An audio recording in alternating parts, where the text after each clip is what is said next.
عزیز دوستو، اللہ تعالیٰ نے انسانوں کو اور جانوروں کو جوڑوں میں پیدا کیا، جیسے نر اور مادہ انسانوں میں مرد اور عورت بنایا تاکہ وہ دونوں ایک دوسرے کو جائز طریقے سے خوشی دے سکیں۔ لوط علیہ السلام ابراہیم علیہ السلام کے زمانے کے نبی تھے۔ آپ ابراہیم علیہ السلام کے بھتیجے تھے۔ آپ کو اللہ تعالیٰ نے ایک ایسی قوم کی طرف بھیجا جو فلسطین بیت المقدس جارڈن کے نام سے جانی جاتی ہے، جسے سودن بھی کہا جاتا ہے۔ یہ سرزمین سرچھاپ اور ہریالی سے شاداب تھی، اور یہاں پر ہر طرح کا اناج گلا اور پھلوں کی کثرت تھی۔ اس قوم کے لیے لوط علیہ السلام کو نبی بنا کر بھیجا گیا، اس لیے اس قوم کو قوم لوط کہا جاتا ہے۔ اس قوم میں اس وقت ایک ایسی برائی پائی جاتی تھی جو ان سے پہلے دنیا کی کسی بھی قوم میں نہیں پائی گئی۔ اس قوم کے مرد آدمی اپنی نفسیاتی جسمانی خواہش کو پوری کرنے کے لیے مردوں کے پاس جاتے تھے۔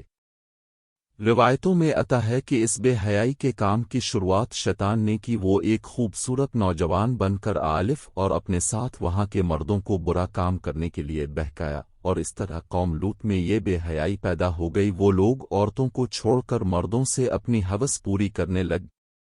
روز زمین پر یہ برا کام لوط علیہ السلام کی قوم سے شروع ہوا تھا، اس لیے آج بھی اس پورے کام کو قانونیت ہم جنسیت کے نام سے جانا جاتا ہے۔ لوط علیہ السلام نے اپنی قوم کی اصلاح کی بہت کوشش کی، کیا برس ان کے بیچ میں رہ کر دین کی دعوت دیتے رہے، نصیحت کرتے رہے، اللہ تعالیٰ کے عذاب کی دھمکی دیتے رہے، لیکن ان کی قوم پر کوئی اثر نہ ہوا۔ لوط علیہ السلام نے کہا، اے میری قوم، تم لوگ ایسا برا اور بے حیائی کا کام کر رہے ہو جو آج تک دنیا میں کسی نے نہ کیا۔ یہ بہت گناہ کا کام ہے۔